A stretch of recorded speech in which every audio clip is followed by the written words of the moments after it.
If you've ever blasted synth beats from your boombox or burned CDs for your besties, this one's for you. As people get older, much like their music tastes, their health needs change. AG1 is the simple daily health drink designed to deliver over 75 essential daily nutrients and pre- and probiotics to support energy, digestion, and mood, so you can make the most out of every decade and dance break. Learn more at drinkag1.com. Feminism as a political ideology wants the power of men, wants the privilege of women, and wants the responsibility of children. And this is why matriarchy, spitting as a form of communal organizing, is always going to be inferior to patriarchy. With feminists who want matriarchy, even if they don't say it that way, they don't say the buck stops here. They say the buck stops with the man who left me or the man who... no accountability. Right.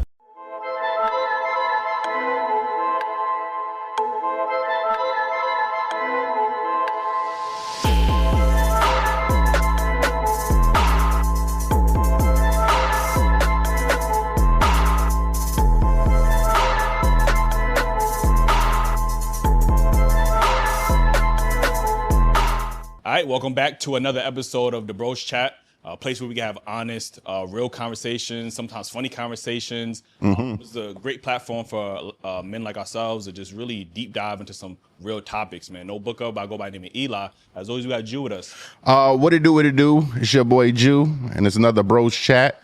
Y'all see the caption. Shout out to the New York Knicks. Jalen Brunson is the captain. You heard? You know what I'm saying? Listen, I cannot say anything, man. You better not say nothing for a while. We got a whole year you gonna hear me.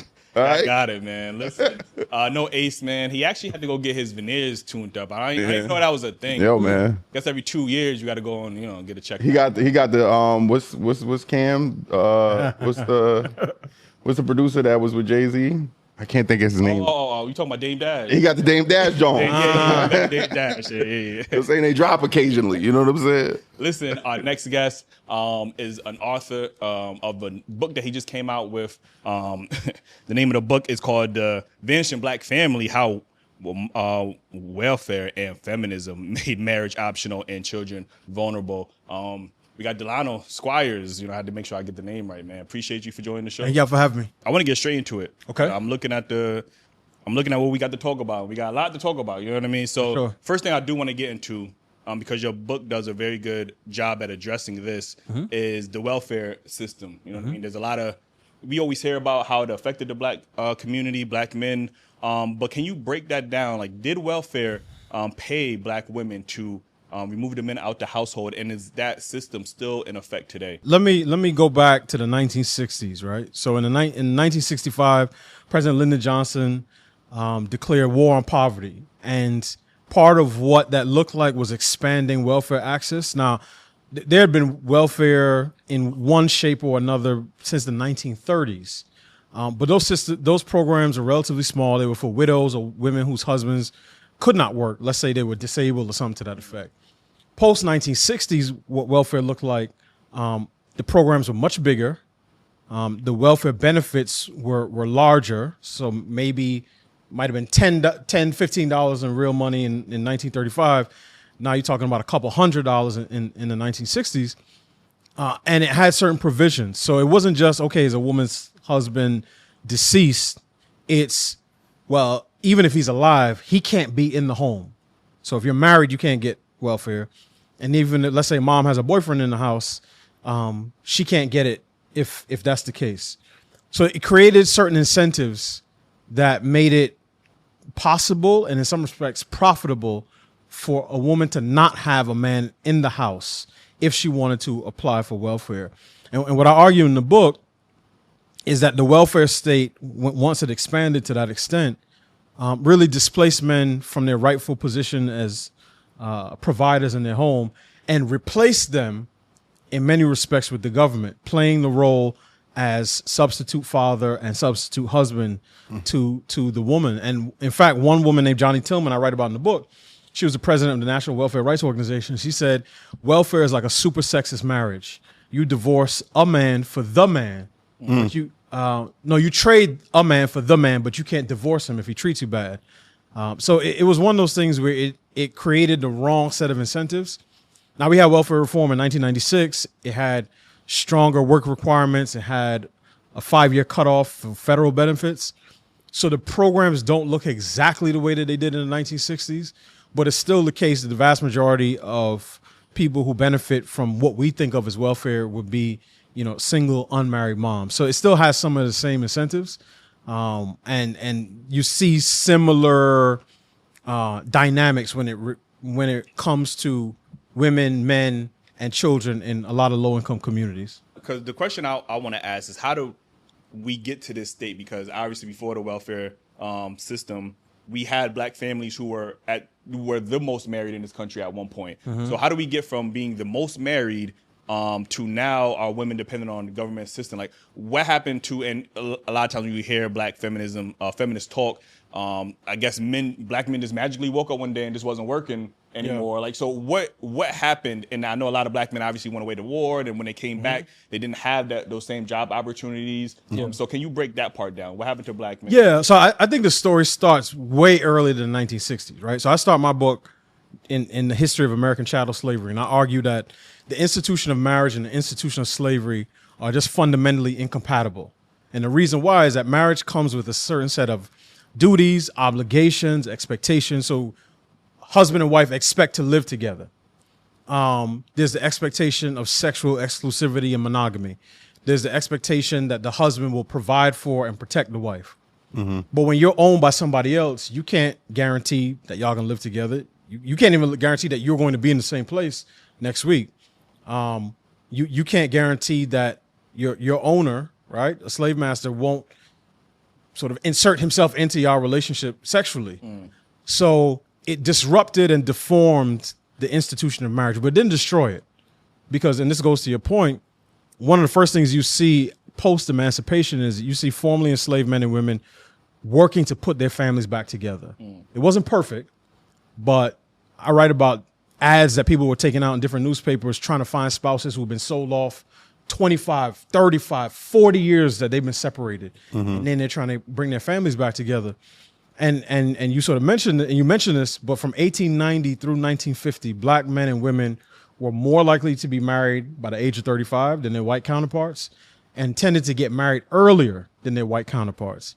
What I say is that, again, as welfare displaced the role of men, second wave feminism at exactly the same time, both in the mid-1960s, early 1970s, deceived women into believing that femininity was weak, masculinity was toxic, marriage was oppressive, the home was a prison, and children are a burden. And that wave of feminism is the first time you started to hear women saying, I don't need a man. I don't need a man in my home as a husband, as a partner, and I don't need a man in the home to care for my children as a father. Now, there are other complicated issues, urbanization, job loss, unemployment, manufacturing jobs, being moved overseas. But what you see is that, people were still having relationships, right? Children were still being born, but there was not the same incentive for marriage. Right. And once that became the norm in a lot of communities, then that norm begins to replicate itself over the course of generations. So in 1959, the black poverty rate was 55%. At that time, about 20% of black children were born to unmarried parents. Today, the black poverty rate is about 18%, and about 70% of black children are born to unmarried parents. God damn. So as poverty went down, non-marital births went up. And with that, the percentage of kids being raised in a home by a single mom has also gone up. So it's like the family dynamics have just changed over the course of the past 60 years. And many of our leaders just are silent on that particular issue. So Yeah, I definitely want to get to that. Yeah. Even the feminism, we're gonna circle. We gotta spin the block on that. Yeah, as well. let's do that. I want to talk about black fathers, and Jew had his boys here, they here and everything. Jew is one of the best examples that I know personally. Like, I know a lot of men that are active fathers and great fathers, but since I have a personal relationship with Jew, like, I see him on a day-to-day basis, stepping up and being that father. And I want to appreciate you, bro. Specifically, what does fatherhood mean to you, and why is fatherhood important? I swear, and this might sound like some casual blah blah, but it gave me, and I'm gonna be honest, it gave me my sole purpose in life. I was like lost. Like I wanted to say, just going with the flow. Didn't have any passions, and nothing. But once I knew I was about to be a father, not only was I scared, but it gave me purpose and it gave me a reason to live, because not only am I now living for myself, I'm living for, my child, who I'm going to be able to, create something, another me, and bring it on this earth. And then I'll be able to help them have a better life than I had. So, it's the sole purpose of living for most men. Now, I would just have to say that. And how important would you say that is, Black fathers specifically? I think it's like one of the most important things. And I know we love our mamas, you know what I'm saying? But I think sometimes we ignore, how pivotal a father relationship is with his child. You know what I'm saying? Like, again, I couldn't do nothing without my mama or I just want us to understand that we couldn't do nothing without both. You know what I'm saying? So Black men should be more acknowledged for their time and effort that they put into their children, whether there's, disagreements or whatever the case may be, but it's very pivotal on how a man could raise, or his input on his child's upbringing. Delano, why does Black fatherhood matter? And especially in the era where we constantly see, Black men get belittled, emasculated, disrespected. Now we see fathers in general, not just Black fathers, but fathers in general have this stigma on them that they're not needed, that they're only, if they're not providing financially, then I don't even need them at this point. So why is Black fatherhood important? Black fathers are important because every child, obviously regardless of race, is the living embodiment of the relationship between two people, one man and one woman. And if you discount the importance of a father, basically what you say is that it takes two for nature and only one for nurture. And that don't make sense, right? So every child gets something from both of their parents. Dads do something different in the life of their children than moms. So anybody who's ever been around, let's say you have a man and a woman with a young child, let's say 6 months. Yeah. If you ever see that child flying up in the air, 99.9% of the time it's the dad tossing them. Yeah. Moms generally speaking, don't toss their baby. Yeah. Right? No, for sure not. What you're seeing at that point is a dad, even before the child is conscious of it, teaching a child about taking risks, about adventure, about pushing yourself past the limits. And dads continue that all throughout a child's life. Dads tend to talk to children in a different way than moms. Moms are the ones that tend to do a lot of the goo goo gaga talk. Dads tend to use whole words. They tend to help kids with gross motor skills. Mom tends to focus on fine motor skills. Dad tends to push their kids, whether they got girls or boys. Right? When your sons fall down, most of the guys that I know, first instinct, especially if you know the kid is not hurt. Yeah. All right, get up. Like we're gonna keep going. Yeah. So moms are incredibly important, right? Moms nurture, they support children. When you get the boo-boo, you run to your mom and she put the Band-Aid and kiss it. For sure. But dads do something different. And both of them are needed. But when you have, whether it's in a family or in a community or in a culture, where you have a norm where dads are not in the home, and again, about 45% of Black children are raised by a single mother, right? When you have a culture where dads are not in the home or they're not in the community, then you just get a whole lot of mothering, and it tilts the balance of the household. So you're going to get a whole lot of, nurturing and particularly moms to boys. It looks different. There's that old adage that women raise their children and love their sons. When dad is in the house, certain things that mom wants to let him get away with, dad's going to say, we're not doing that. For sure. He has to get up. If I'm getting up to go to work, he has to get up. He has to do his chores. He has to do this. You can't baby him because I'm trying to teach him how to become a man. And then if you have daughters, it's also dads get to model what it looks like for a good man to be in the life of a woman. And especially if he's a husband, he lives, husband, wife, kids get to see how, or even if they're not married, but they live together, kids get to see how mom and dad negotiate conflict, how mom and dad love on one another. Your sons will look to see how you respect their mom. And from that, they'll take a lot in terms of how they interact with young women. So dads are critically important in the home. And I think we do ourselves a disservice to act like we don't matter because we really, really do. And kids need that because ultimately You know, when your kids sit up in the middle of the night with 102 fever and they yell out for daddy, them knowing that they're going to hear footsteps coming down the hallway brings a certain level of peace and security that some kids don't have, because when they yell out, nobody answers. Even earlier, you know, you had a situation where your wife had called you, you know, to speak to your son? Yeah, my youngest. Yeah. And he was having a hard time. How he felt better once he heard your voice. Yeah. And you kind of gave him that reassurance. Like, Mm-hmm. And that was a dope experience just to witness. Like, Yeah. like, you know, it wasn't even not like it was scripted. It Right. just happened. It was real life fathering happened. Like, She was like, "Can you talk for a few minutes?" I said, "Yeah, I'll talk to them." Yeah. So I think that's super critical and important. The word I get thrown off with, and it's not really thrown off with, but we tend to throw this word single mother out, you know what I mean? And it kind of dismisses, you know, any type of co-parenting situation that may or may not happen. Yeah.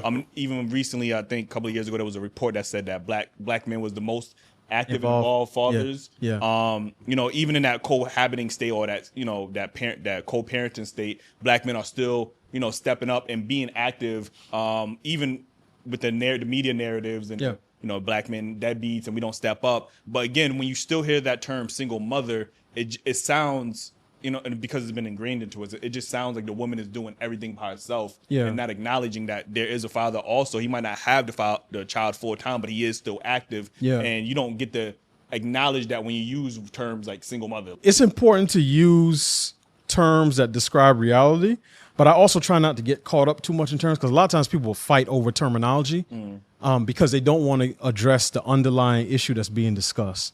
The CDC report you're talking about is from 2013. I'm very familiar with it. People always cite it. 2013? Yeah. Shit, Yeah, it's 2013. Okay. And I'll say this. I've been black my whole life. I've been a dad for 10 years, right? Been married almost 14 years. Yeah. I've seen up close and personal sort of the full complexity of what black family and fatherhood look like, right? That could look like 35, 40% of the people doing pickups and drop-offs at daycare and elementary school are dads. Mm-hmm. All right. So I know what it looks like. I know a bunch of guys who've been married for a long time. I know guys in co-parenting relationships. I know, you know, there are guys who are raising children alone, right? I do. Mom is not around, Yep. which always says something about the woman, because typically if a woman has no contact with her children, there's something that's going on there. But that report showed, yes, black men, regardless of whether they live with their children or not, tended to be more involved. They read to their kids more, bathed them, you know, had conversations with them, dinner with them. But what people miss is that the differences between black, white, and Hispanic men, as it relates to activity, were differences in degree. So for black men, let's say 70% of black men ate with their children every day. You know, a black man who lived with their kids ate with them every day. It might have been 65% of white men and 64% of Hispanic. But the differences between men who lived with their children and did not live with their children was a difference in kind. It was a completely, so it went from, let's say on average, 67% of men who live with their kids ate with them every day, down to like 4%. Because it's hard to have day-to-day contact with your children if you don't live in the same house with them. And particularly if you have more than one child with more than one woman, you can't be in two different places at the same time. Yeah, extremely hard. So a lot of people miss that. And the reason that's important is because I said 45% of black children live, are being raised by just their mom. So that means there's millions of children who in our community who don't have that type of day-to-day contact with dad. The other thing is that the older the kids got, the less contact. Because you could imagine, especially if mom and dad are not together, if that relationship gets more and more contentious, it's a little bit easier for dad's like, man, I want to see my kids, but she's stressing me out, da-da-da-da. If dad gets a new girlfriend, sometimes he's closer with her kids, especially if they live together, For sure. than he is to his own children. So I think single mother, when I use words like single, I'm thinking of marital status. So it's single, married, divorced, widowed. Those are the four big ones. You may have separated, engaged. You got some sort of, you know, middle steps in there. But to me, I would not want to do anything to discount, you know, the types of different dynamics that people have. But I also want to be clear in terms of sort of the challenges that we're facing. And let me tell you something. If you're a guy, like in Europe, they may have people who together 40, 50 years and never married. We don't really have that culture in the United States. If you find somewhere like that, that is like the 1%. Extremely rare to find a man and woman living together unmarried for more than 10, 15 years and having and with children. Like that's rare. That is an extremely rare circumstance. About 2/3 of cohabiting couples break up before the child turns 12. Right. So a lot of it, I think, is about the relationships between man and woman, and then how that relationship impacts a dad's ability to be present in his child's life. Your call has been forwarded to voicemail. Hi, this is Zoe Deutsch. And Nick Robinson. Our brand new movie, Voicemails for Isabel, is all about those little moments that feel like the universe is looking out. Feeling homesick, then your sister calls. Hearing that perfect song exactly when you need it.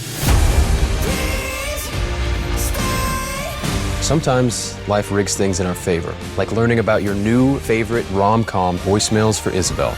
Now playing only on Netflix. This episode is brought to you by Redfin. You're listening to a podcast, which means you're probably multitasking. Maybe even scrolling home listings on Redfin, saving homes without expecting to get them. But Redfin isn't just built for endless browsing. It's built to help you find and own a home. With agents who close twice as many deals, when you find the one, you've got a real shot at getting it. Get started at redfin.com. Own the dream. I think there's a huge difference between a single mother and a mother that's single. Okay. Those are two different dynamics. And I just want to know, like, you know, with you always, you know, you looking up all this information, why do you think that black men are like the poster child for, you know, deadbeat fatherhood and all this other things? Because Ricky and Billy and everybody else, you know, they be out too, living their life, you know what I'm saying? So, yeah. I mean, I think it's easy to construct narratives, and sometimes you see things. And I mean, to be honest, there are some guys across racial lines, but, you know, there are guys in our community who legitimately are deadbeats. Like, they don't see their children. That's true. They don't contribute to the upkeep of their children, not even basic financial stuff.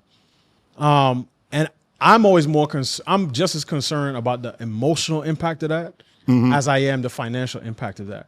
Because one of the things that people don't talk about is that the single parent sort of home that we're discussing in some respects is not just among black low income folks.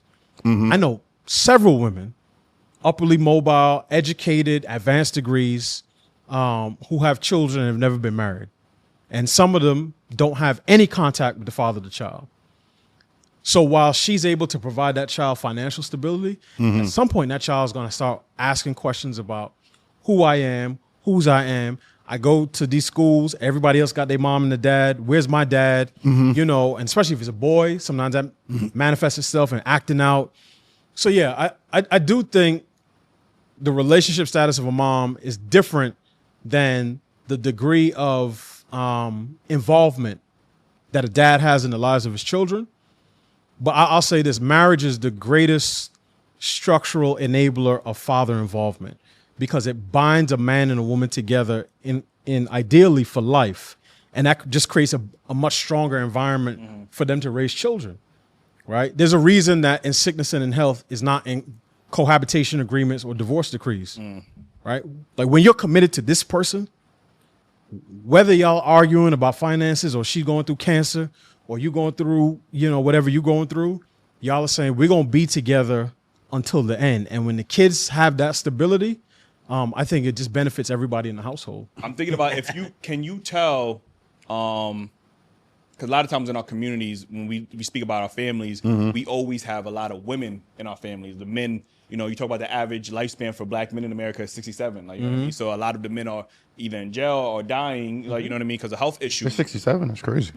We got the lowest lifespan in That's crazy. the world. Like, but yeah. So when you think about a lot of families who have a lot of men who have been raised around a lot of women, can you tell a difference? Like when you having a conversation with a young black man or even a black woman, can you tell automatically, or what signs can you tell that they were raised around a lot of maternal figures compared to like if they had father figures in their life? Well, that's a good ass question. Is there certain signs? Because I can see it, like, you know what I mean? Yeah. I mean, I try not to generalize too much, But if I meet a guy and he has low impulse control, now some of the stuff is obvious, right? If he got certain mannerisms, you know, with his hands, and he do this, and not even that he's gay or anything like that. Yeah. But there's just certain things that you pick up, right? Anybody who has kids, like your kids will pick up certain things. I remember it was a few years ago when Tiger Woods' kids started to get a little older and they started playing golf, and they would lean on the golf club just like him, and they would, when they hit a shot, they would do the same thing just like, because you just watch your parents. Yeah. So if the only people you have around are the women in your family, and that's not a criticism of the women, you just pick up. So if they argue in a particular way, or if they have particular hand movements or head movements, you'll pick that up. There are other things in terms of impulse control that I tend to look for. I think dads tend to be a settling and calming presence in the lives of their children. That doesn't mean that men don't get angry. That doesn't mean that men are not impulsive. But most men are not emotional in the same way that women often are, right? Tend to lead a little bit more with logic. Okay, let me understand the facts here. Like my wife would even say this to me. She was like, one of the things that I help her with is she'll say, you know, when she would bring something to me, I would ask her, okay, did they say it that way? Like, how did they actually say it? Because when she tells a story, it's a whole different. It's picked up. and I said, did they say it that way? She said, well, actually, no, they didn't. so part of it is that some of the signs, particularly like if a girl doesn't have a father in the house, signs around self-esteem, you know, if you meet a girl or a young woman and you buy a cup of coffee and she said, oh my gosh, nobody's ever done something so sweet for me, you'll be like, oh boy, that void is like a canyon. You could see it. Yeah. Right. So in that moment, she put so much pressure on you, like as a man, like, like damn, I gotta live. And she reveals herself. Yeah. Now, a man of high character won't take advantage of that. But I'm thinking about myself at 18, 19. If I heard that, I just start salivating. I said, oh boy, this is easy money. Because I understand, like if I do something simple for you and you act like it's the whole world, that tells me that you've never had, you know, a man in your life, particularly a father, who's done something like this. So, but that's how, not to say predatory or anything, but that's how older men kind of like, you know, recruit younger women. They see, oh, you ain't had that father figure. I can be that father figure, and then now becomes a whole like, oh, okay, he's the father I never had, but in a romantic way. And which kind of throws stuff all the way off. And even for young men, when you see young guys that are sort of vulnerable to being recruited by gangs, the gang is filling a role in the child's life. Yeah. Right, that the family is not for one reason or the other, right? Yeah. So sometimes when you hear guys, even if they grow up in a rough neighborhood, they almost always, some part of their story is, yeah, my parents, and particularly my dad, kept me out of trouble, kept me from falling into for sure the things that I was surrounded by. So yeah, there's definitely a dad difference. That doesn't mean dads are perfect. Right. That doesn't mean that we can save the world. But anyone who would dismiss the importance of fathers is somebody that I count as an adversary and a foe, never an ally. I want to ask you the same question. Like, what are some traits that you could tell in a man or a woman? Because, you know, we have plenty of women on the show, and we have heard women verbatim say, my dad don't even tell me what to do. You know what I mean? So, like, you know, what are some signs that you can see when somebody doesn't been raised around a bunch of women? I love to be transparent on our show because I know there's like men and women that watch us and they not live through us, but they have similar situations. And when he just said that, you know, and I'm always vocal about this because I was raised by predominantly women. I have no male cousins. So I was the only guy. And yeah, I didn't have like the, you know, I guess like the feminine attribute where I'm just like, I want to hang with girls. But what you just breaking that down, it just made me, you kind of expose something about myself because people, like when I'm in the streets or when I'm with my homies, I could be a man, rowdy or whatever, or just chill, calm, relax. But I know that people that I care for, or like, let's just use my kids, I react with emotions. And when you said that, I'm like, oh shit, that's me. You know what I'm saying? So sometimes I would just, instead of like calm, like, you know, just telling them what it is, I'm like, well, I got, you know, and that's like a woman's trait in a sense, you know what I'm saying? Or maybe the women I was around. Yeah. But if I had more of a male role model around me, you know what I'm saying? Maybe I would be able to approach that in a way like, you know, like how I am usually with my kids. Not when I get angry, it's like, yeah, Yeah. You know, not to use the word bitchy, but I'm bitching, you know what I'm saying, towards my kids and whatever, instead of communicating and articulating in a way where I should, you know what I'm saying? So that, you know, appreciate you for even, you know, breaking that down. I remember one time, I think this was my oldest son. He's about to turn 8. This might have been his first birthday party. And he was born in July, so it was hot in the house. And, you know, my wife was calling to me. She was like, he's breathing real heavy. And all the women in the house, I'm not going to say they start, you know, they weren't cackling hens, but there was a lot of, oh my gosh, oh my gosh, oh my God. I said, give him to me. I pulled him away from that environment because they were starting to get worked up, and physically it started to feel warmer and hotter there. I pulled him over to a nice, cool area. I took his shirt off, right? And I'm not sure if I laid him on my chest, but I was breathing calmly with him or whatever. Yeah. And I just got him to calm down. And a big part of that, and just so you know, sometimes I'll be fussing at my kids too. I get it, because that tends to be sometimes how we react. Yeah. But I noticed that men, generally speaking, tend to bring a sense of calm to a household, right? And that's incredibly important. Now, sometimes you may have a mom who's a little more chill. Your dad is a little more, you know, antsy. But there's certain things that men do, because at the end of the day, men and women are different. We're equal in dignity and worth, but different in form and function, right? Just the fact that women have a cycle. They have hormone levels that are constantly going up and down. So I tend to look at, part of my job is to bring a calm and presence in the house, so that when everybody is up like this, I said, okay, let's settle down. That may mean, you know, bedtime routine. We playing Luther and Anita Baker. It may mean, you know, all right, let's take a deep breath before we discipline the kids, or we do certain things. Or it may mean, you know, when the kids are acting a little hyper, or when they acting up and they're not listening to their mother, it may mean, no, I'm gonna bring the hammer, because you have to respect your mom, right? You can't just wait till I come around. There's no way you're gonna disrespect my wife in my house, right? So all those things are things that dads bring to the table, and when you don't have that, it throws it off a little bit for a child. Now, it's one thing if it's all women and they're raising girls, but if you've ever been out and you see, it might be a mom, a grandma, an auntie, 3 cousins, and then one little boy. And I'm saying, yeah, there's certain things he's gonna get and certain things he's not gonna get because his dad is not around. I don't mind that we on this topic, because, you know, I love talking about black fathers. But let me go to this point real quick with Jew.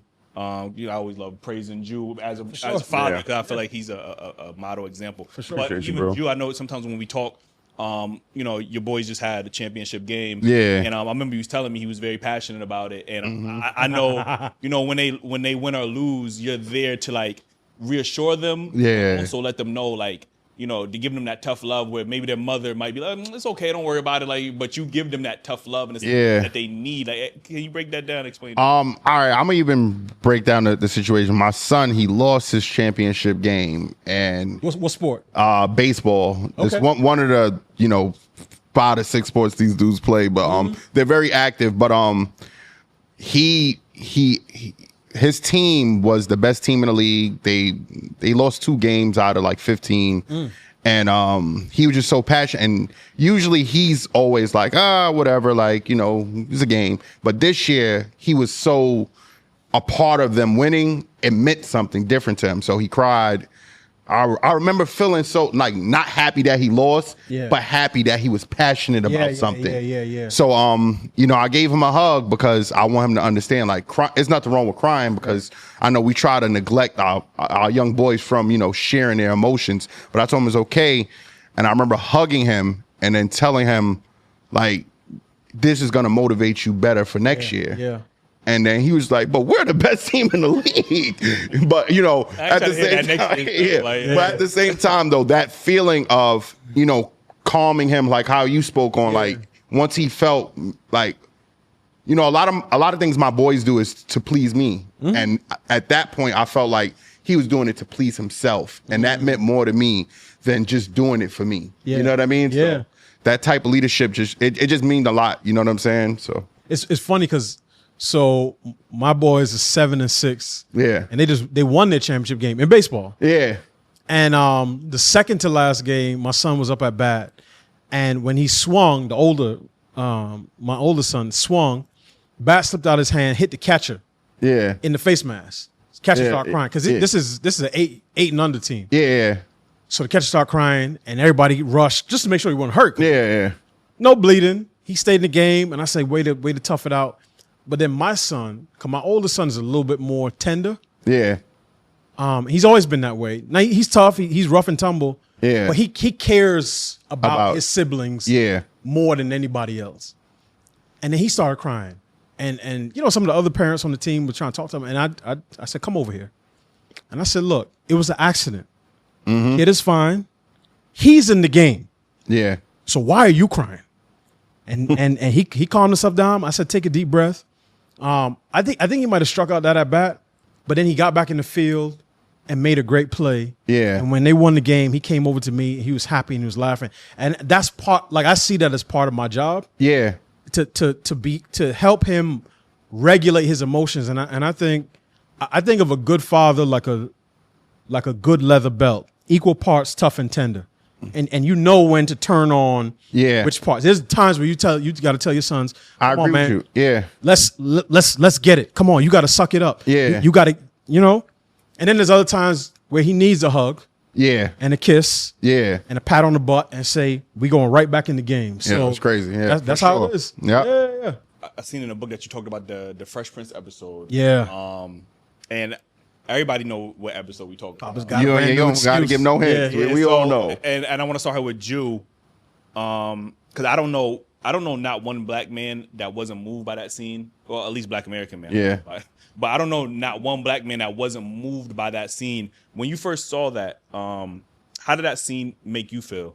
I ain't need him then, and I don't need him now. Will. Nah, you know what, Uncle Phil? I'm gonna get through college without him. I'm gonna get a great job without him. I'm gonna marry me a beautiful honey, and I'm gonna have me a whole bunch of kids. I'm gonna be a better father than he ever was. And I sure as hell don't need him for that, because ain't a damn thing he could ever teach me about how to love my kids.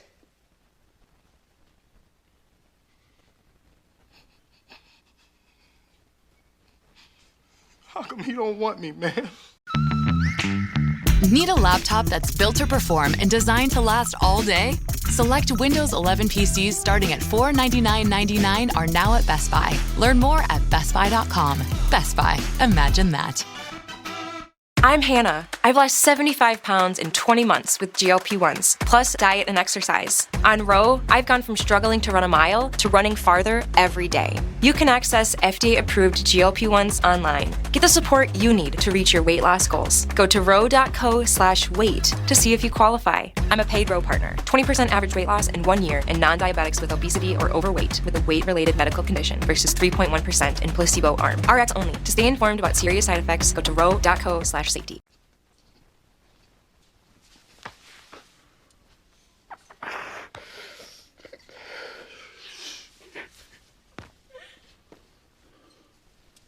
First, you couldn't tell me I wasn't Will Smith growing up. You get what I'm saying? So, and literally, I thought that was me. You know what I mean? Asking why, he didn't want me. You know what I'm saying? Like, I have the same relationship, similar, with my actual father. So, that meant more to me than, watching it. And, sometimes we look at television and, it's really, tell his vision where they're telling lies. But when we had black shows like that was similar to, things that we went through in life, it meant the world to us. You know what I'm saying? So, yeah, man, I thought that was, me looking in the mirror, honestly. Yeah, and I agree with you. That definitely one of the few moments in media that made me cry. And I was just like, because that performance was something like, it was an amazing performance on both Will and Uncle Phil. You just really felt like Will tapped into something, like when he was reading that line, and then Uncle Phil just reassuring, even when you watching the behind the scenes, and he lay it on me. And it was a very powerful moment. Why did you decide to include that into the book? I mean, I wanted to include it because I started the book talking about a documentary from 1986 called The Vanishing Family: Crisis in Black America. Mm-hmm. And that documentary was looking at the increase in children being born out of wedlock, decrease in two-parent homes in Newark, New Jersey. This is in 1986. Mm-hmm. And the interviewer asked a bunch of women, tell me who here is married. Nobody raised their hand. Tell me who wants to be married to the father of their child. One person raised their hand. And one young woman, after a little bit of questioning, said, I just don't feel like men are substantially important in the life of the family. And I wanted to juxtapose that, which was a real situation, with this dramatic scene that, to your point, everybody knows. Because if you go watch it on YouTube now, you'll see in the comments, be 20,000 comments. People be like, yes, this was my life. I felt it. Even if you didn't grow up that way, you felt what Will was feeling. Yeah. For sure. So I wanted to show what it looks like when a child, loses that contact, that relationship with his father. But part of the reason I wanted to include it is because a lot of times people think about the presence of a father in primarily economic terms. Will's dad wore work boots and a Scully. He was a truck driver. Will was living in Bel Air, raised by an uncle who was a lawyer and then a judge, in the lap of luxury. He had every name brand he could want, nicest cars he could want, finest private schools he could want. But that father hunger could not be filled either by Uncle Phil's wallet or his massive physical presence. Uncle Phil was doing the best that he could. Yeah. But Will still had a desire for his dad. So I wanted to include it to say, like, yes, economic stability is a part of it. But I've heard everybody from professional athletes to even President Obama talked about that feeling of longing when your father is not there. So I wanted to just pair those two things, one real, one fictional, to sort of paint that picture. And the great thing about it, and I say this to people all the time, is that you can't help the family you're born into, but you can help the one that you build. So even if you didn't have the ideal start, right? And if your dad wasn't there or your mom wasn't there or your parents was married, but they had a rocky relationship or they got divorced or whatever the case may be, at a certain point when we become adults, we have the opportunity to do something different and hopefully do something better. We got to get to the feminism part because let's shoot it. A very critical part right now, especially in modern day society. In the book, you said welfare moved the men out.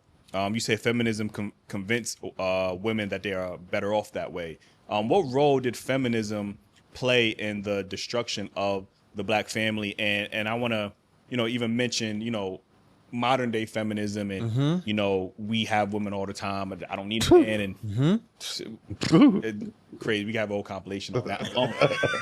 But now I'm starting to see a lot more misandrous rhetoric, what I mean, which is a word that a lot of people isn't familiar. We hear the misandry and all this other stuff, and we hear women say, feminism went from equality to now they want superiority over men. Right. So when we hear women say out their mouths that they hate men and men is this, and I'd rather be in the woods with a bear. Whatever they can, all this dumbness, and then you see the rhetoric online and the hatred towards men, even divestor communities and the Cynthia G's on the world. Now we're seeing that misandry turn into active. We want to abort black male fetuses and stuff. And the only reason I support aborting a black child when it comes to it being male is because when I look at the black community and the problems in it, it's associated with males and male pathology. When you talk about violence, it's associated with the males. When you talk about the, women being forced upon, it's the males. When you talk about drugs, it's the males. When you talk about the fatherless children, it's the males. Every single problem that is happening in the black community, you point to the males and then you have the culprit.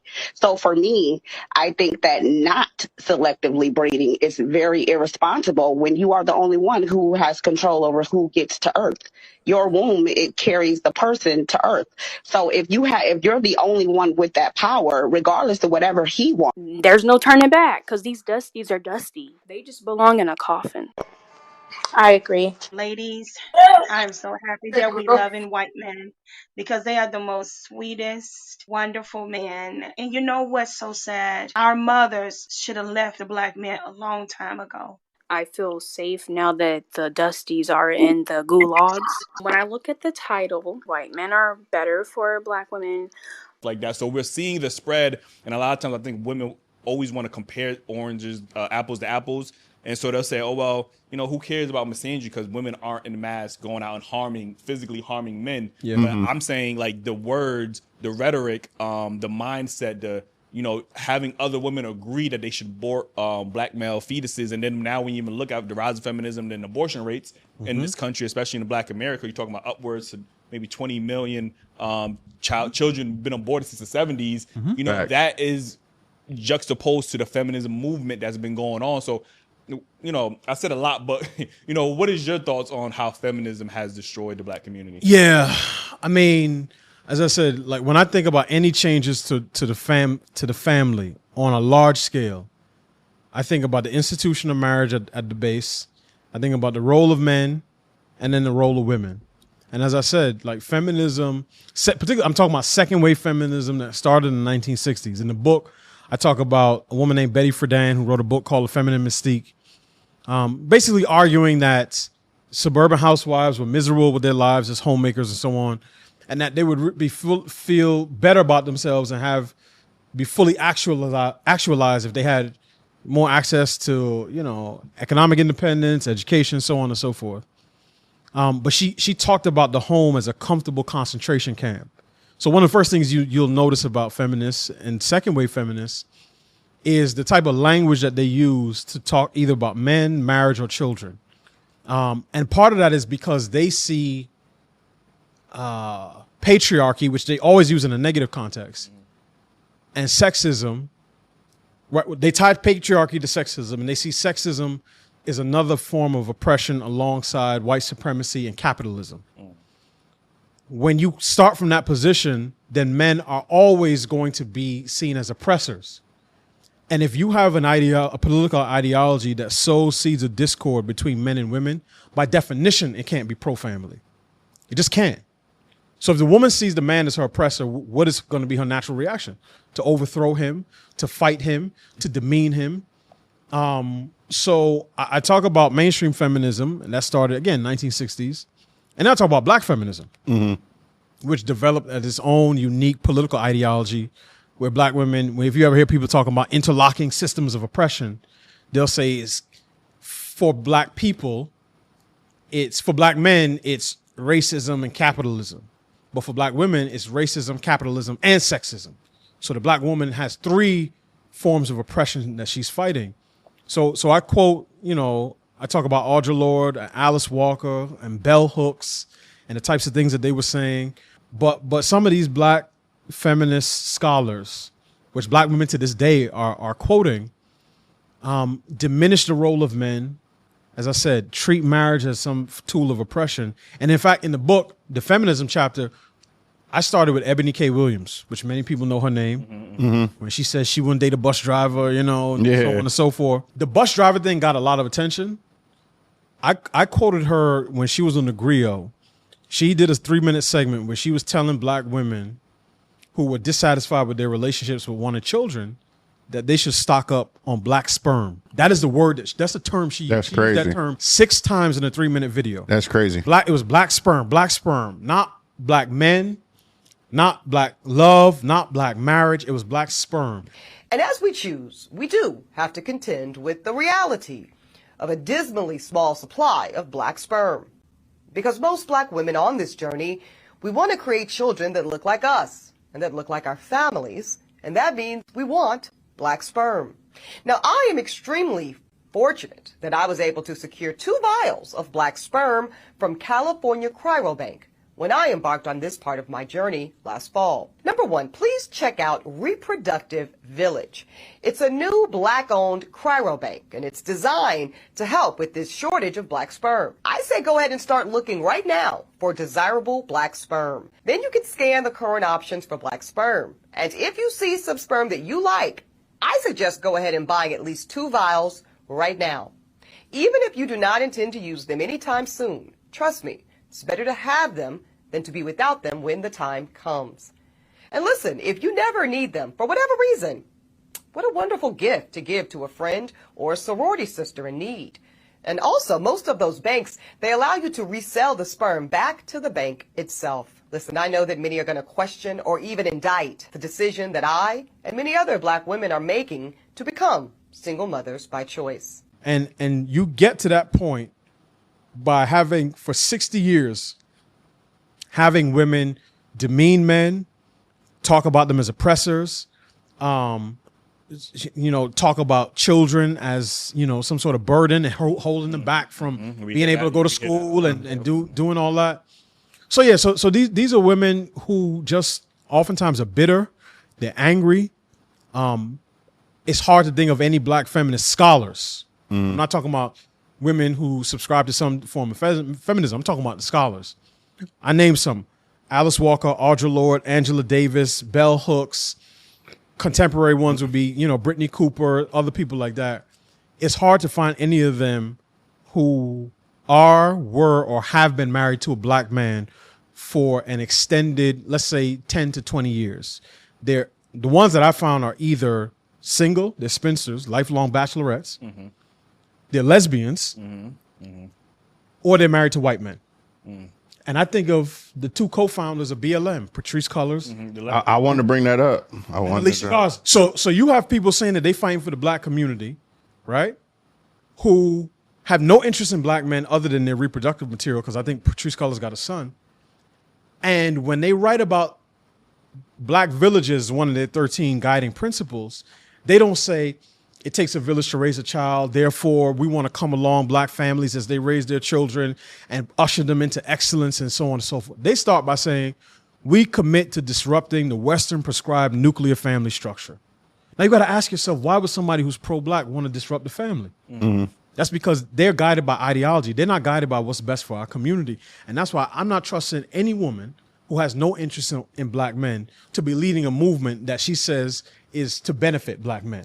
So yeah, a lot of this is just ideological. You see it in the politics, you see it in the media, and I close out that chapter talking about Tia Mowry, who divorced her husband, right? And wanted him back, I think, as well. But right. Yeah. Now she's trapping and she's going on, going on these days. I read an article in Essence that basically said, stop shaming women like Tia Mowry who leave good men. And then she said, a woman may want to leave a man even if he's not abusive or he's not cheating. And women shouldn't be expected to stay in relationships that don't serve them. And it's always about a woman's freedoms and rights, and always about a man's duties and obligations. Because feminism as a political ideology wants the power of men, wants the privilege of women, and wants the responsibility of children. And this is why matriarchy, spitting as a form of communal organizing, is always going to be inferior to patriarchy. I'm not talking about domination. I'm not talking about hurting women, but in a system where traditional systems, patriarchal systems, men are responsible. So when it doesn't go right, you say that's the guy right there. Buck stops here. With the women. With feminists who want matriarchy, even if they don't say it that way, they don't say the buck stops here. They say the buck stops with the man who left me, or the man who no accountability. Right. So that's the difference between two systems. They don't want responsibility, right? And I'm not saying that they should, because I don't think that child rearing is meant for one person. But when you see feminists talking and they talk about they don't need a man, right, and they don't want a man, a lot of that is out of anger and bad relationships, but a lot of it is about, I want the power, but I don't want the responsibility. And you can't have a system like that, and because systems like that don't work for very long. Really quickly too, because you brought up Black Lives Matter, and allegedly their whole agenda was also to promote taking away the black man in the family. I mean, and that's what a lot of people say, and they say, you should align yourself with having at least a gay man in the house rather than a real man. And this is all alleged, but this is what they was breaking it down. But I also want to. That's a good point, because a lot of the feminists, they're not against black men. They're just against straight black men, because they accept the gay black men all the time. Like, you know what I mean? Except them as friends. Even on The View, when blatantly you talking about a national television, and they're men are no good, men are worthless, all men are worthless, and but we can have gay men, and this is on a national platform.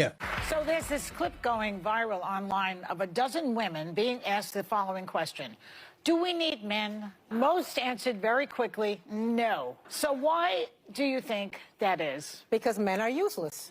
I mean, And by the way, I want to differentiate between straight men and gay men because I think I would die without gay men. You know what I mean? So I didn't mean to interrupt. No, Yeah. because I wanted to ask you something because I know your book promotes marriage, right? Yes. And then you being a single black man, and then we're talking about the aggressive modern day feminist woman. Mm-hmm. How fearful of you, when it comes to dating or saying, yo, how do you know if you want to select a woman to even get to? I know you want to get married because you're very vocal on it, but like from your mindset and what he's saying, you know what I'm saying? Like, how are you, being selective on who you pick? And are you fearful? I'm not fearful because I feel like I have a better understanding on how to vet women now. Yeah. Than I didn't have when I was younger because, I was just looking off of visuals and she had a fat ass. She was a dime. Then I was looking at that and I was ignoring the other qualities. But now that I value, because I'm going to get married to a black woman, I'm going to get married, and I still value family and marriage. But now I'm looking at long-term things that I know is going to help sustain. Hey man, how good are we at problem solving? Are you good at listening and taking directions, or are you good communicating? Are you good at compromising? Things of that nature. Like, what are we building towards? What is the goal? Like, you know what I mean? So I'm looking at more long things. So if I hear women with more of a feminist ideology, that usually to me is a red flag. Like, you know what I mean? Like, so because I understand that usually comes with a one-sided narrative, and you probably view all men this way. So I usually avoid those women. Like, again, I don't mind. I'm not. Usually when you hear men say that, it sounds like, oh, you against women having rights. Like, you talk about your boy Mark, or you only want white women to vote, but you don't you never said that. I don't know where he just whatever. But so no, I'm not against women having rights. Obviously, like, you know what I mean. I believe that men and women are equal to a certain extent because there's certain things that men do better naturally, just from a biological standpoint. There's certain things that women do naturally, and I understand that. You know what I mean. So I'm not against women having rights, but if you're looking at you view all men as bad, especially if I hear you say you rather choose the bear, and you want to be more superior to men and women could do better than. Then I know you not the woman for me and what I want to build long term. So no, I'm not fearful of it. I'm just better at that. I believe so. Okay. I do. The question I like to ask feminists this, they always say down with the patriarchy. Yeah. And I'm like, part of me, I'll entertain it. Okay. But what do you want to replace the patriarchy with? And what roles do black men or men in general have within the system that you build? Yeah. And then when I ask them that, they still want all the benefits of patriarchy. Like, you know what I'm saying? Like, I still want them to provide. I still want them to lead. I still want them to make money. Open the door. So it's like, pay for the dates and all this other stuff. What is it that you really want? Do you want an egalitarian society? Do you truly want that? Or do you want patriarchy on your terms? Like you said, you want the patriarchy, but you don't want the responsibilities, or you just want to be able to blame men anytime that goes wrong. So do you think most feminists can answer that question? No, not honestly. So I'll separate the hardcore radical feminists who have no interest in men. They're antagonistic towards men. You can hear the disdain they have for men whenever they speak, right? Mm-hmm. That's one group. But even sort of the general mainstream-ish feminists, they don't really understand the worldview that they advocate, because to your point, they still want men to pay for dates. Yeah. They want chivalry. Yeah.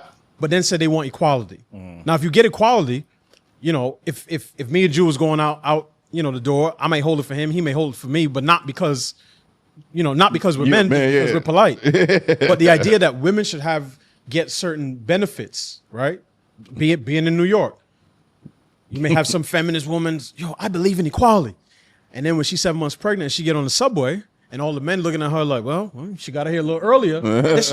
Why aren't any of the men offering their seat? Why aren't any of the men offering to put my bag up on the airplane? Well, because you say you want to be treated exactly like men, and this is how men treat each other. We don't give any special privileges to another guy just because he's a guy.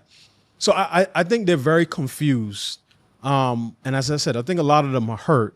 And I don't, this is the problem with a lot of these types of ideologies, these progressive ideologies. And I would argue this works itself out in culture, but I actually think this is a spiritual problem, because the culture is downstream from what you think about humanity.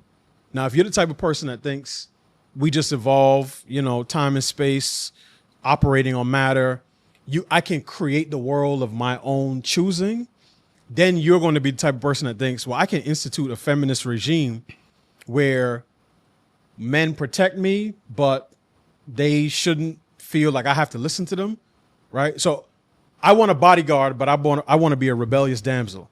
Them two things don't square with each other.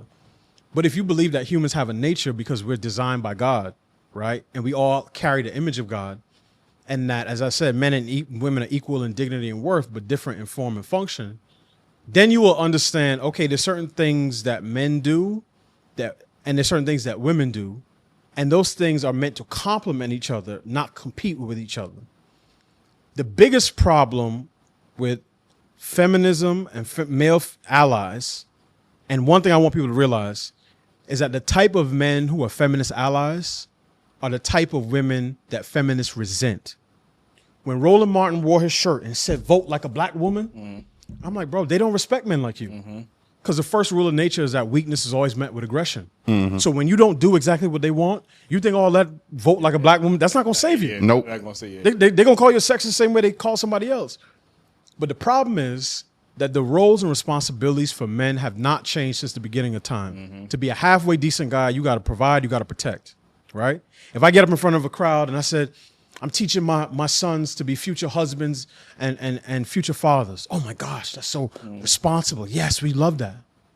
But if I say I'm teaching my daughters to be future wives and future mothers, well, what are you teaching them? What does that mean? And that's because the roles for men have not changed, but no one even wants to define what the roles for women are within the household. Because as soon as you put roles and responsibilities feel like restrictions and barriers and oppression to women who have a feminist mindset. So they want maximum freedom for the woman. She can go and come as she please. She can break up the family if she pleases. It's all about her freedom, her comfort. And then they want maximum duty and responsibility for men. And if you have that as a governing system, relationships are not going to work. So if you can't even say what women are supposed to do, men provide and protect, if women don't have some sort of counterpart, then you're going to be in a situation where the women cannot effectively train girls to become wives and mothers. Because in order to train somebody, you have to have a vision for what it is that they are supposed to do. And that's the vision that all feminists can tell them to do is go to school, get your own money.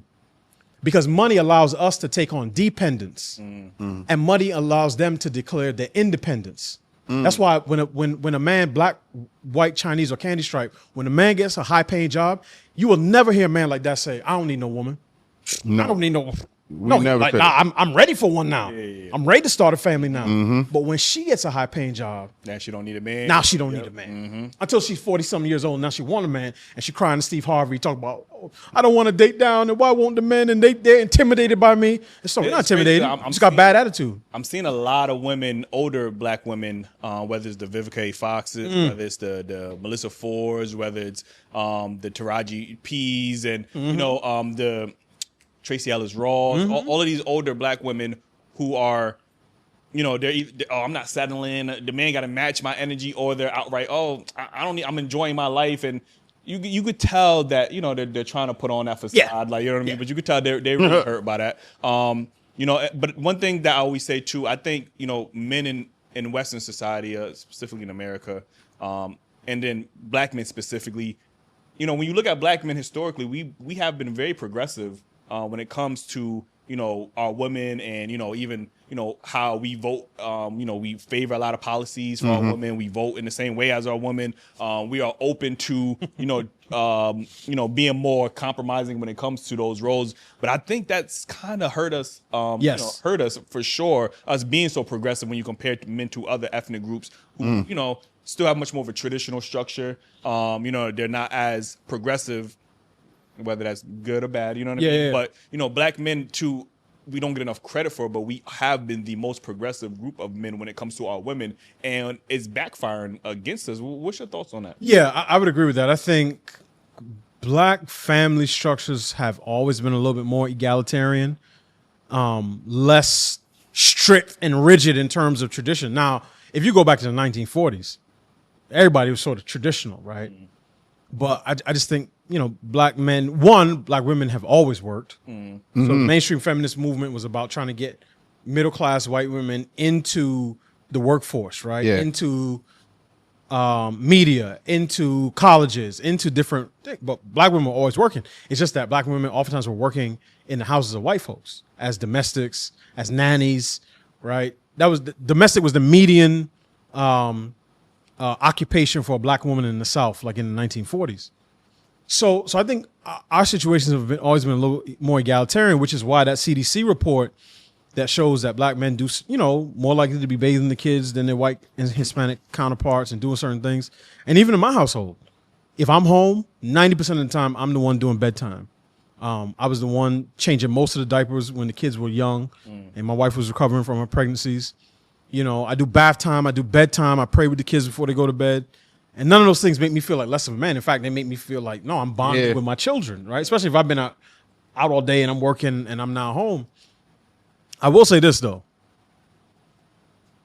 Black men thinking that we are doing our community a favor by following black women at the polls is one of the results of the breakdown of the family structure and the breakdown of the relationship between men and women in our community. Men generally vote more conservatively than women for a number of different reasons. Women tend to favor more progressive policies. Progressive policies come with more social welfare spending, so that's more stuff on housing, healthcare, education, and women are the ones often take care of the kids. So that somewhat makes sense. But if you notice how Democrats speak to white women, they chastise white conservative women, the 53% in 2016 who voted for Donald Trump. They chastise white women for voting along with their husbands. And then they chastise black men for not voting along with the women in our community. That order is upside down, right? Anytime a man finds himself following a woman, something has gone out of order, right? And part of the reason it's out of order is because, and I say this in the book, the most significant interracial relationship in our country's history is not the one that is covered in the Loving versus Virginia Supreme Court case. It is the union between black feminists and white liberals that's made up the Democratic Party for the better part of 60 years. Because that union started with Democrats saying to low-income women, vote for us and we will spend more money on programs for you and your children. Today, what Democrats say to black women is vote for us and we will make you a Supreme Court justice. We'll make you a vice president. We'll make you a federal judge. We will patronize your media company. We'll patronize your DEI consultancy. But when they speak to, and they tell black women, you're the backbone of the party. You save the democracy. You save the country. You save the world. You save the galaxy. But when they speak to black men, they say, vote for us and we'll keep you from being George Floyd or Jacob Blake. So they treat us like damsels in distress. Yeah. They speak to us like we need them as protectors, and then they speak to black women as if they are going to empower them. And when you do that, you create a gender dynamic within a community where the women begin to look at the men resentfully, because I don't care what a woman says. And Bloomberg has done some analysis on occupations and where people, where married couples, who they date and marry. And I'll use this term. I don't like using the term dating down. Men marry across and down. So a male surgeon will marry a female nurse. Women marry across and up.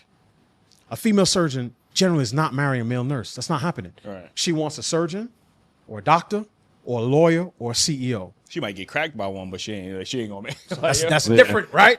Great point. That's something different. But so when you do that and you're constantly empowering women, they're going to look around at the men who they feel should be further along and be resentful towards them.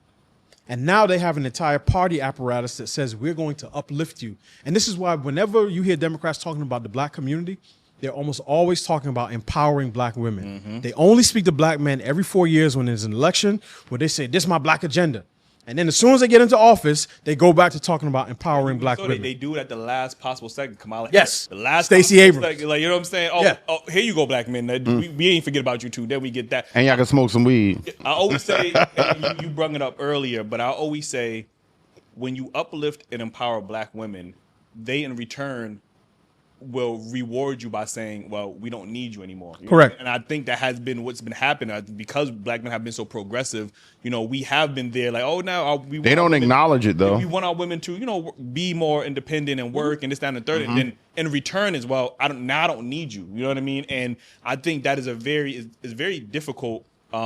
Because we damned if we do, we damned if we don't. You know what I mean? So black men are in more positions of power, and we have worked our way up. Then it goes, oh, you only got that position because of patriarchy, like, you know what I mean? But then if we're not there or whatever the case is, oh well, we're just out earning you and this, that, and so it's like, which is damned if we do, damned if we don't. Yeah. And so like that whole situation, it makes a very tough dynamic. Even when you saying like not to vote like our women, that alone, unfortunately, every election cycle that comes up now is going to be such a headache and such a gender divisive, thing moving forward because, black men aren't allowed. It seems like we're almost not allowed to vote in our own best interest, where women can consistently vote in their own best interest, regardless of if it benefits black men. Just like Ice Cube, when he had a policy that was supposed to benefit the black community, black women turned around and said, well, what about black women? And then notice policies for the black community, but they wanted something specific because they saw themselves outside of the black community. Yeah. What's your whole thoughts on that situation? Because that is kind of tough. Yeah, I think part of it,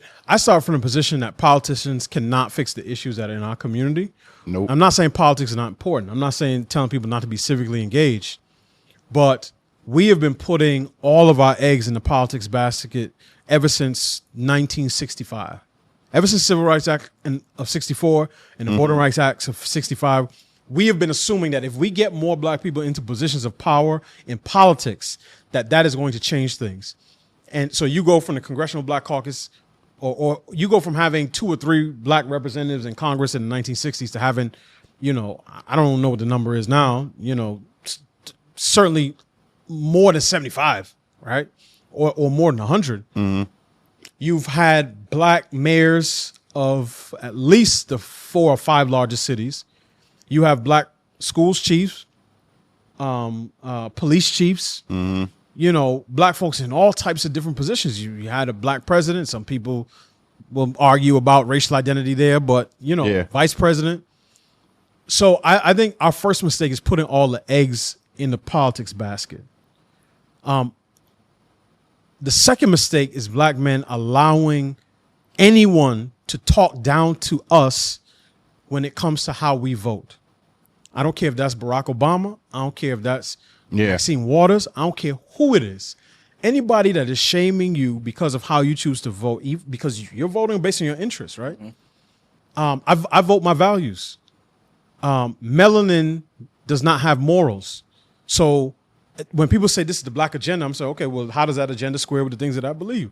And right now, one of the parties advances ideas that just go against my principles and my values, right? So they want my black card, but they don't want my Bible. And I have a problem with that. But there is something to the political dynamic that I think is useful when it comes to the family. And what I mean is this. One of the things that's been lost over the course of years, this is an American culture in general, is just the appropriate use of shame. And what I mean is, even when I was growing up, there's certain things that I didn't want to do because I didn't want to bring shame to my family, right? Certain ways we might have been cutting up in the back of the bus and, doing this, and then older people get on like, all right, chill, all right. Yeah. You showed a certain amount of respect. Yeah. When shame goes away, everything comes on the table. The one area where I see black influencers, leaders, or whatever are willing to use the stick of shame is when it comes to politics. Because you can't get 90% of people to do anything unless you have carrots of incentive and sticks of correction. So when they hear black men might vote for Trump or some Republican, whoever, I don't even care who the candidate is, and they start telling you you're ashamed to your race, you're a traitor, your grandmamas should be ashamed of you. I remember when, what's the gal's name? Chrisette Michele performed at the first Trump inauguration party. They ran that girl out of media. Yeah. She said she contemplated suicide. Oh shit! Right? Damn. She went on the Breakfast Club and they were like, "We told you not to do this." And now, you could be a shooter, a dealer, a pimp, a prostitute. You could be all types of things in the black community, but if you articulate politics to the right of Obama circa 2008, that's when you're gonna start to feel ashamed. Mm-hmm. And one of the things that I'm saying is that muscle needs to be used for something different.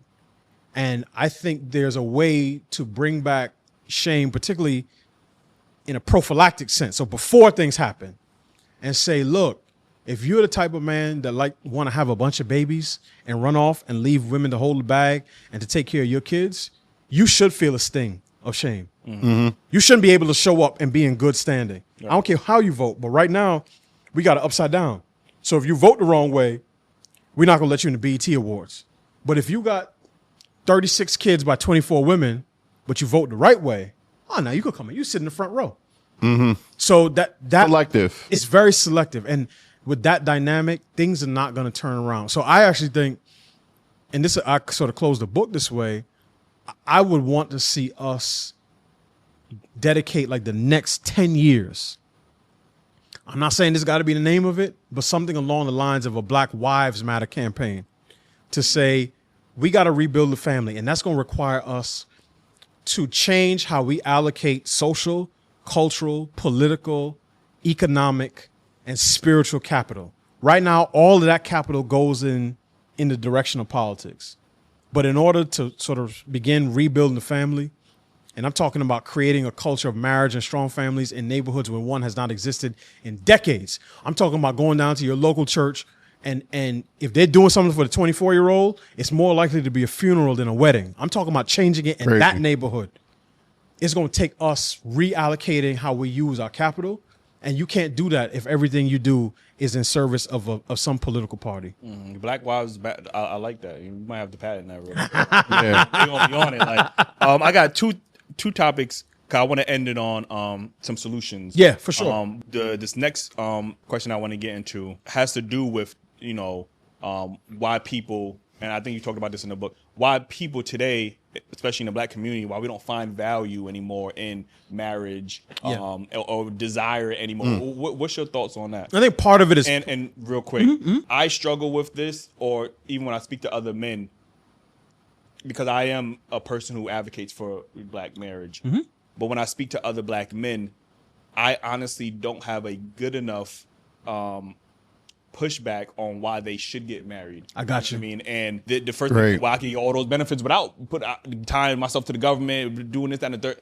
I don't have a good enough argument to actually explain why he should get married outside of just, being able to pass down, wealth, have a kid and stuff like that. Yeah. But all of the things you said earlier that used to be exclusive for marriage when it came to sex, child rearing, loyalty, all of these things that was tied to marriage. Now men are getting it primarily because of the feminism and sexual liberation and stuff like that. Which backfired on them. But again, why aren't people finding it desirable? And what answer would you have for men that don't see value in marriage? No, that's a good question, and I think it's important to acknowledge that in the same way feminists did a number on women and began to turn them against the benefits of the family, there's some guys, whether you want to say they red pill or in the manosphere, whatever, however you want to characterize them, are doing the same thing to men. So this is like the horseshoe theory, where the two sides in theory are fighting each other, but actually are really, really close in terms of the things that they're saying. I think the value of marriage began to slip for several reasons. One, you had policies that undermined it and disincentivized it. Two, you have over the course of multiple generations, young people who don't see it. So if you've never seen a man and woman living together as husband and wife, both the ups and the downs, right? And generally speaking, you're going to have more ups and downs, but there are going to be some downs. It's hard for you to see yourself. People say, kids want to be what they see. I believe there's something to that. Right. So if you're not used to seeing it, it's hard for you to imagine yourself in that position. Then you have kids who are adults now who have parents who divorced and then they get afraid that if they get married, they're going to go down that same path. You have a media ecosystem that is extremely antagonistic towards the family, and a lot of, whether that's music, movies, television, podcasts, blogs. You have people who are just constantly antagonistic towards the family. And then I think you have a cultural context where, to your point, a lot of people get what we feel are the benefits of marriage without the institution itself. You know, the old adage, the old folks would say, you know, what, no man's gonna buy the cow if he can already get the milk. Right. You know what I mean? That type of thing. But I think to young men, what I would say to a young man who's questioning, one, I would say I understand the questions he's asking. Two, I would say marriage and family is a man's natural habitat. What I mean by that is men tend to live longer when they're married. Yep. They eat better when they're married. You know, the family unit is more cohesive when everybody's under the same roof. If you have a good wife, you tend to save more money. You tend to save more money. You know what I mean? You tend to, and you talked about this, like what becoming a father does for you in terms of being an engine to motivate you, because now you know it's not just I'm doing something for myself. I'm doing something for my family name. I'm doing something for my kids. The Bible says that a good father lays up an inheritance for his children and his children's children. So it motivates you to do more because you're doing something for somebody else. So there are a lot of benefits. I'll say this, particularly for men who want children. I would argue that marriage is the best context in which to do that. Now, it means you have to be very intentional about selection. And that's becoming harder, one, because people are waiting longer to get married. In 1980, the average age of first marriage was about 24 for a man, 22 for a woman. Now it's about 31, 29. And our communities add a couple years onto that. So, you know, when they talk about marriages making two become one, it's easier to bend two saplings than it is two oak trees. Because if you get married at 21, right? Let's say you're 23 and your wife is 21. Neither of y'all don't got no money. Right? You're building a life together. If you meet her and you're 37 and she's 35, everybody's got their careers. You know, you own multiple properties. You're doing this. She's used to living alone. She's not used to having anybody, you know, being her head or leader. She's not used to any of that stuff. And now both people, a little more brittle. They're not as flexible when it comes to the relationship. More trauma. Close calls, bad experiences of all different types. So I think part of it is how we delay marriage now. But if I was selling it to a young man, I'll say, look, one, if you want to have kids, this is the best context to do it. Two, if you want to have the type of romantic relationship where somebody is deeply invested in you, this is the best context to have it. Now, some of these guys can say, look, I can buy sex out on the market, right? But that woman who you either are purchasing directly or indirectly in terms of the relationship dynamic that y'all navigating, as you get older and things in your body start to break down and your health starts to decline, typically in a man's life, that's going to be his wife and his children that are making sure he gets to his appointments, that he's taking his medications, that he's doing all those things, because those are the people who care for you most. Your coworkers are not doing that. The little gal you talk to that you be DM on Instagram is not doing that. It's hard to make that case compelling because that's a future looking thing. And when you're 25, you're not thinking about what life's going to look like 50 years from now. But I would say, again, there's the family aspect. There's the love and relationship aspect. For me, there was the spiritual aspect, right? I wanted to be able to have sex in a way that I felt was honoring God, because I wasn't doing that, you know, in a different part of my life. Yeah. So I wanted to make it right in that sense. And then there's the reality that guys who spend all this time talking about generational wealth but have no future generations are, to me, like, that doesn't make sense. If you work all this, I got to get all my money, I got to get my bread up, I'm buying a car and a house, and I live in a big house. Well, a king who lives in a big house with no queen and no heirs is just a man who lives in a big house, right? Like, so if you're talking about legacy, if you're talking about generational wealth, you need someone to pass that on to. And I would argue that a man who has 5 children by 5 different women, none of whom he lives with, is in a very different wealth transferal position than a man who has 5 children by his wife. Because each of the first guys, every dollar he makes has to go 5 different ways. Even if he plays professional sports, right? Adrian Peterson, Antonio Cromartie. I could go down a list of athletes who got a bunch of kids by a bunch of different women. So to me, I believe in the unified sense of family. And I'll end here this part of my statement. My mom texted me the other day. She said one of her old co-workers from, my mom worked in city government for a long time. Texted her and said, look, I saw Delano's book. Tell him I'm proud of him. I hope I get it before my family reunion on July 4th. So my mom sent me the text, a screenshot of the text. And her friend said her 86th family reunion. You don't get to that type of legacy without a strong foundation. Right, yeah.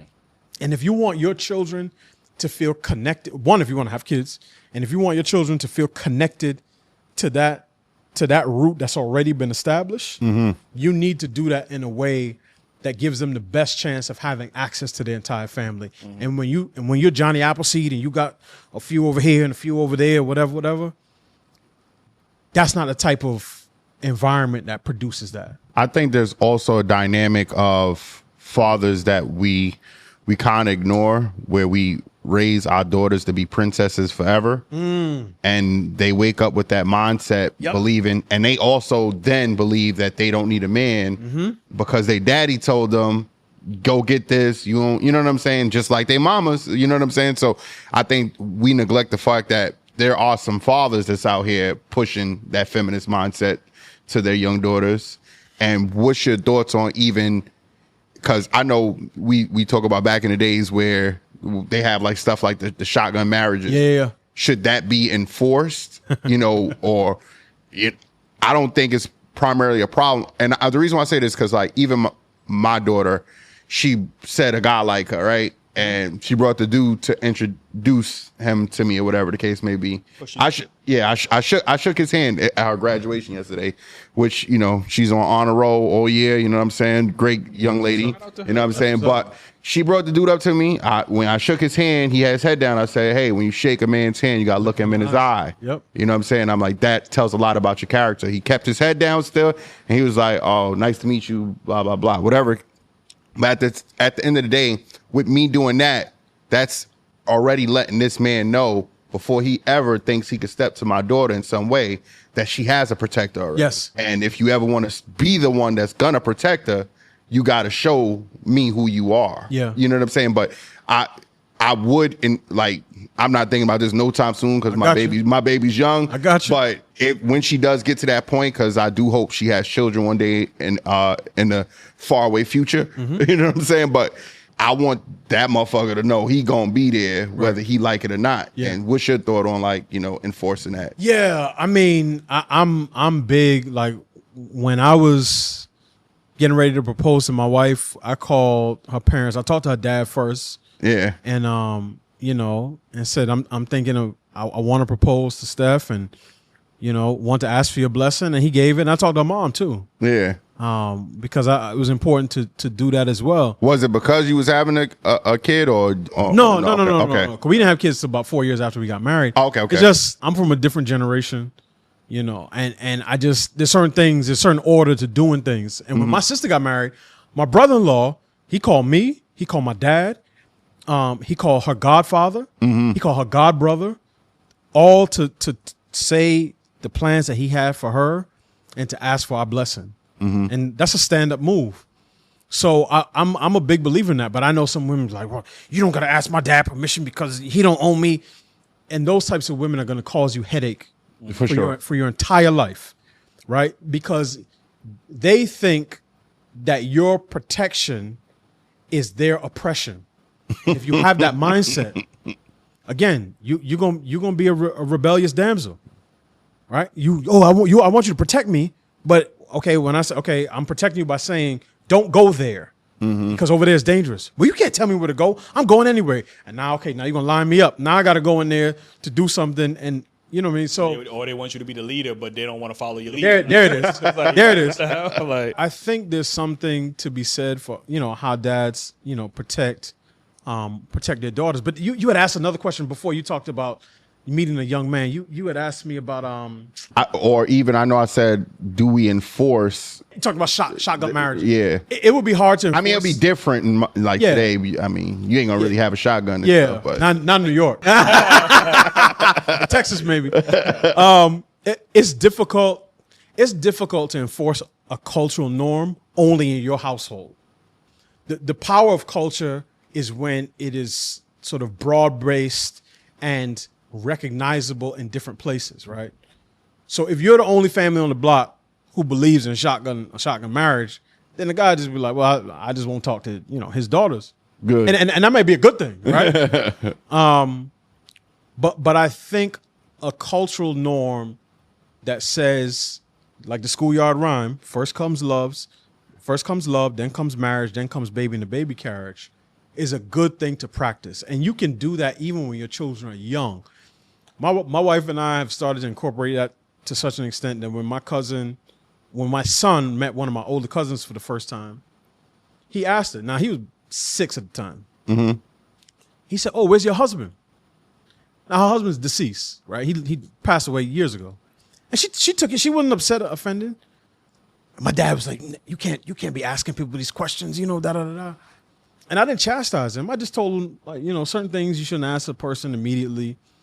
But he asked that because for him, that's his norm. Mm-hmm. And I want him to keep that as a norm and a value, because the surrounding culture is one where that is no longer the norm. And even when you have, black folk who've been married, solidly middle class, whatever, their kids grow up in an environment that's constantly telling them that marriage is not valuable, desirable, or accessible. Right. So I think part of it is instilling it in our own children, and finding like-minded couples. Now, one of my predictions is that a soft form of arranged marriages is going to take root in the United States over the next 10 to 15 years. Mm. It won't be hard arranged marriages like in, East Asia or South Asia, where they say, this is your wife, and the first time you meet the person is on your wedding night. Right. But it will be families with similar values, doing life together, cultivating relationships. And it may not be that family that you're super close to, because your kids might see each other like play cousins, but it may be a family that you're close to. So it's, so we both have you as a mutual connection. Mm-hmm. So when we come to your cookout, that family is over there, and our kids get to be in the same space. Mm. And in that way, you can say, okay, I know the family. I know what they believe in. Mm. We have similar values. And that's how you can protect your children from bringing home some BLM activist with the septum ring, or some guy, who fluid, and he's saying, well, I think that strict gender roles are, a product of the patriarchy. And you're like, nah, that's not going to work for my daughter. Right. So I think part of it is cultivating, life for people with like-mindedness. I remember your question. You said something about raising girls to be princesses. Yeah. Dads are tempted to go in one of two directions. Especially dads who had sons first can end up raising their daughters just like their sons. I've heard a dad say, man, I want my daughter to be a beast, because he's thinking, I want my daughter to be strong, fiercely independent, because I don't want her to be taken advantage of by a man. Mm-hmm. And I understand that. Or by a man like he used to be when he was, you know what I mean? Some of that is a little guilt, residual guilt. Yeah. But when you train up a girl to basically function as a man who has the ability to give birth, you are making it extremely difficult for the young men who run into her when she gets older. Mm-hmm. So if you train her to be a beast, most men don't want that. On the flip side, like when the comedian Leslie Jones said, she made some joke about marriage and slavery. I am the table. Right. But she said something that I took her as being serious. She said, my dad didn't raise me to be anybody's wife. Could you be a trad wife is what I'm asking. Trad wife meaning like I'd be at home and no. Like making Oreos from scratch. I don't absolutely not. Why not? Because that's not who the I am. And my daddy didn't raise me like that. To be a trad wife. To be anybody's wife. And I can see the result of that. Yeah. Right? Sure, yeah. But if you raise your daughter as a princess, and I'm not talking about loving on her, because you definitely should love on her. Yeah. My daughter's been asking me, when we going to do our next daddy-daughter date? And I said, I got you.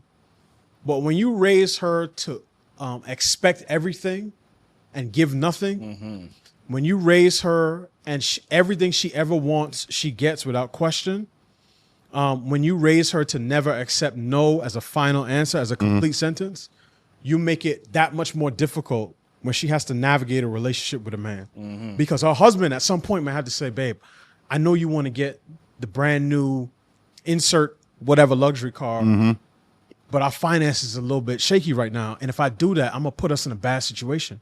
Well, my dad never told me no. He gave me everything I ever wanted. Now think of the pressure that the husband is under. Yeah. Because you were thinking, I'm doing right by my daughter by giving her everything and not knowing that what she's going to need, the skills she's going to need when she becomes a wife or a mother, are going to be made more difficult when she's been spoiled rotten by her father. So I get the impulse. Yeah. Right? And you much rather you be there spoiling her than not be there and her, again, being so open to it that the first guy that come along and buy a Red Lobster, she's like, oh, take me. Yeah. So I'm not saying that. Yeah. But we have to understand that, like, and that's why it's as difficult for men as it is for women, because even men can't say, all right, well, what is it that is a woman supposed to do in the household? Now, my answer is always... They don't know the answer it either. Shit. But no, they don't. But men, we have protect and provide. And my answer is that women have nurture, nourish, and support. Right? Those are not tasks like take out the garbage and wash the dishes. But they think that's only aligned with for their children, not for their partner. And that's what a lot of men have issues with. It's for the children. It's for the husband. It's for the man in the house. That's just the overall orientation that the woman should have to the household, right? Now, the funny thing, and I say this in the book, a lot of guys are the fourth most respected man in a woman's life after her father, her boss, and her pastor or whatever religious leader, You said right? boss, that's crazy. Like, I don't know if y'all remember Making the Band, right? When Puff had them walking across the Brooklyn Bridge to go to Junior's to get some cheesecake. Yeah. Years later, I thought to myself, I wonder, it probably would have been Sarah, more so than Babs. I said, if she's married and her husband asked her for a sandwich, I wonder what her response would be. No. What's wrong with your hands? You can't make a sandwich? And I'm thinking to myself, if I'm the husband, I say, oh, when Puff asked you to go walk in the middle of the night to go get him a slice of cheesecake, you did it dutifully, right? Yeah, you kvetch and you moan, but you still went and got the cheesecake. But when your husband asks you to make you a sandwich, now you fighting. What's wrong with your hands? This ain't slavery. I'm not your mama.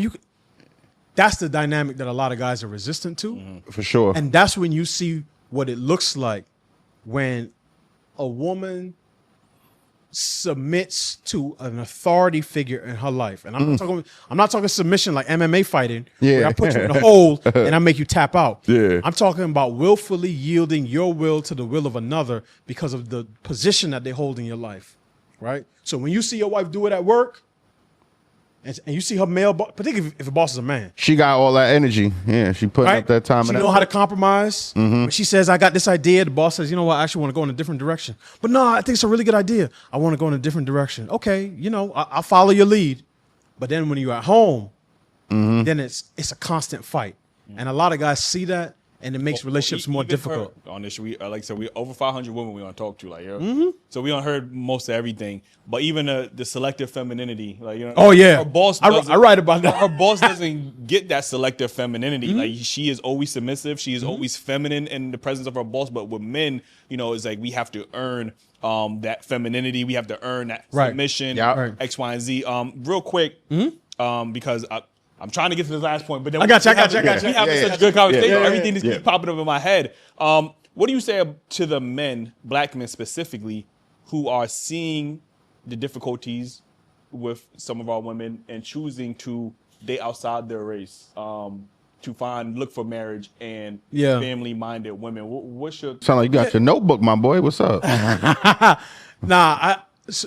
I'll say this. I wrote my book from the position of what I believe is best for children. Mm-hmm.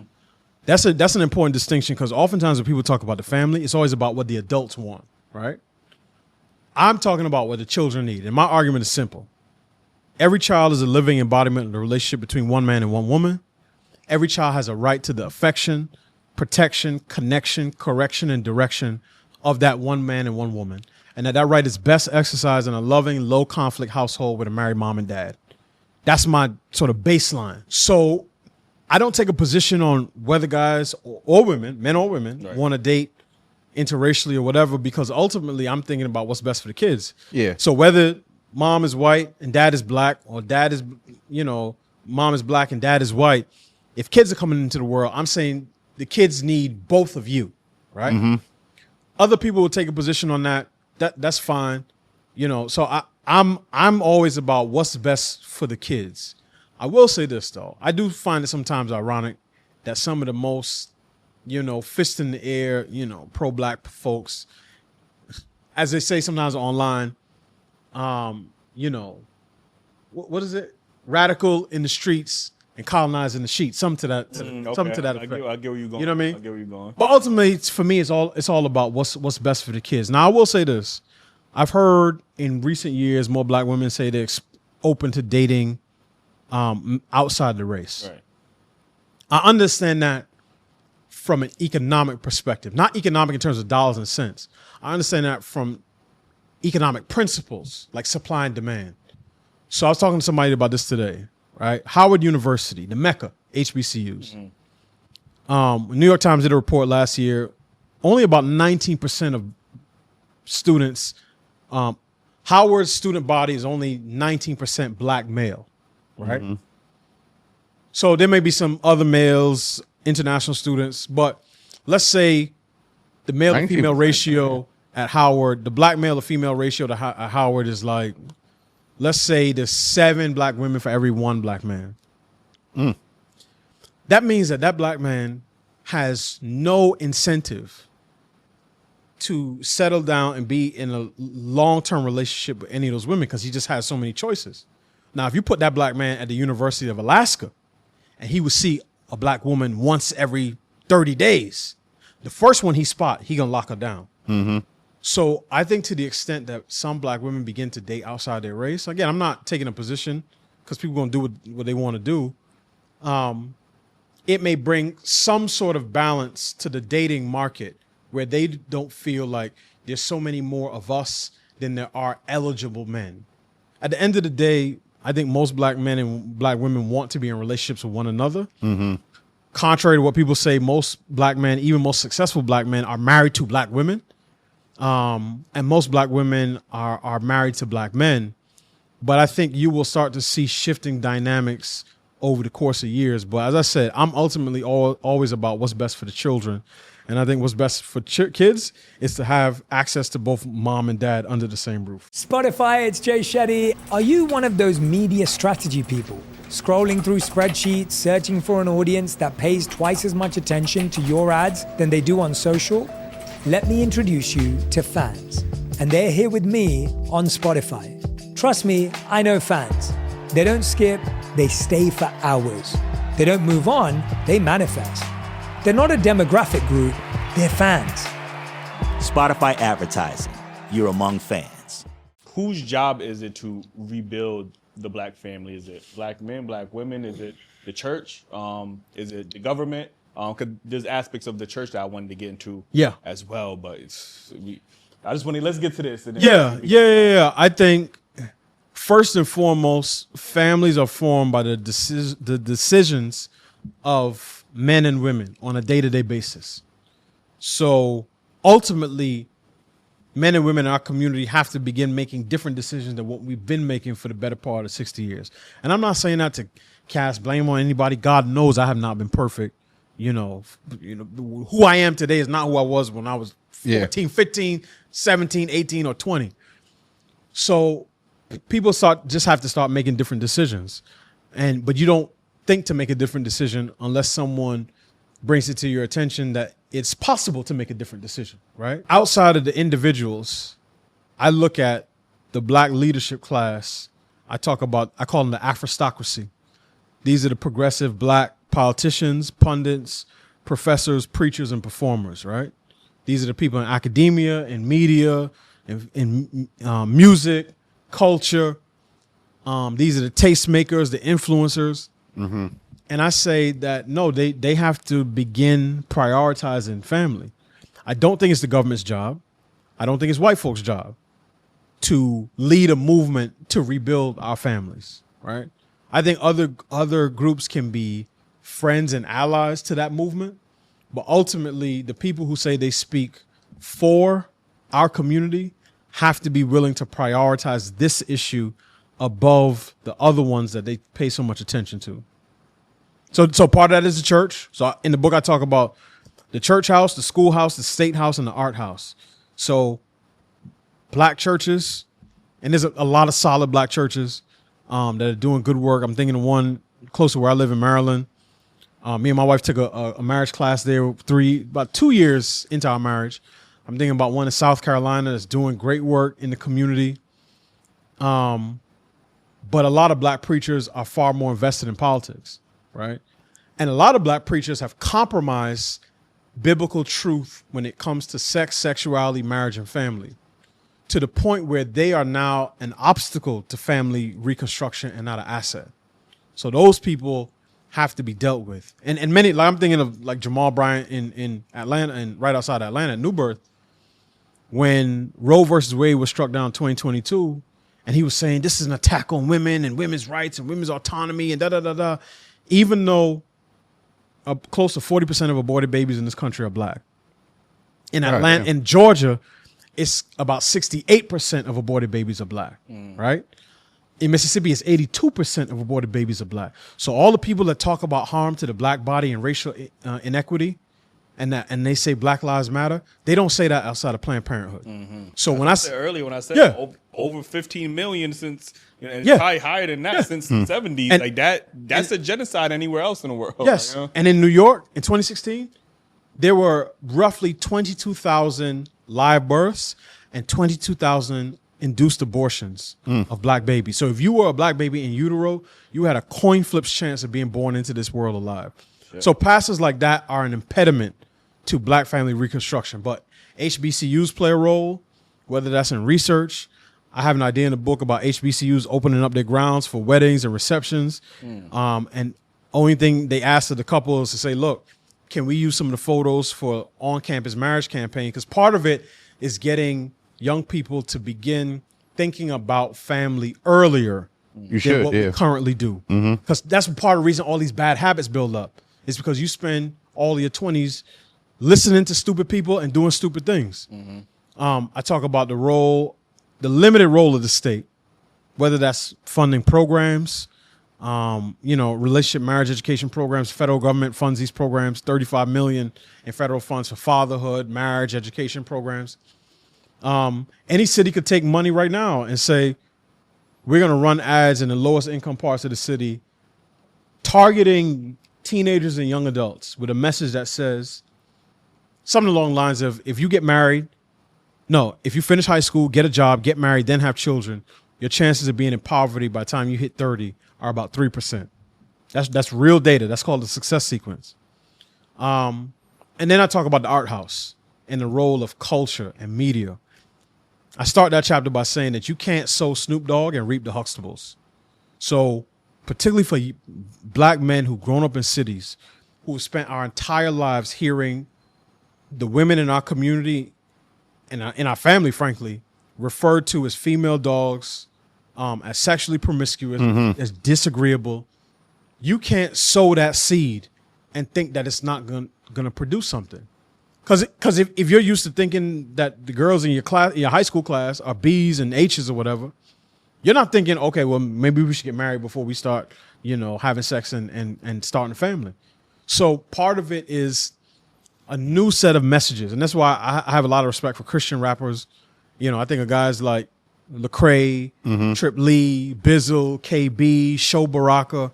because I know on each of their albums they're gonna give me at least one song dedicated to marriage and family. So part of it is having better messaging.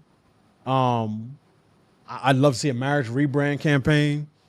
I got a ton of ideas about how to do this on a practical level, but it has to be concentrated. And in the same way, our leaders typically tell us to do one of three things: boycott, protest, and vote. We got to start adding family formation into that list. Listen, Delano, I appreciate you pulling up. There's a lot more that I wanted to. I'm looking at my notes. I'm like, damn, I want to hit it. Pause. But That's crazy. That was crazy. I ain't gonna add that out. But yeah. So again, let them know where they can find your book at. Where they can. Yeah, for sure. Yeah. So again, the book is Vanishing Black Family. Right? How welfare and feminism made marriage optional and children vulnerable. It's available where books are sold. You can buy it on Amazon. It's published by Penguin Press. So you can buy it on their website. You can buy it on Amazon. You can find a few copies in Barnes & Noble, but Amazon is probably the best way to get it. So I encourage everybody to read the book.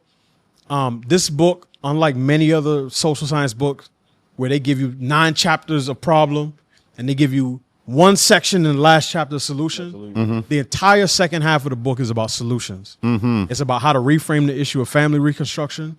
It's about me telling readers, these are the people who are going to oppose family revival in our community. Yeah. Including feminists, LGBT activists, big government liberals, who all have something to gain by our current family situation. It includes, chapter on media, and then I try to rally marriage advocates for battle. So I wrote this book because I wanted it to be the most important analysis of the black family since the Moynihan Report. And I want it to be the most consequential book on race in the 21st century. Listen, I appreciate you for pulling up again, man. Get that book. Get the book. You know what I mean? Follow him on social media. He's an advocate for obviously marriage and family.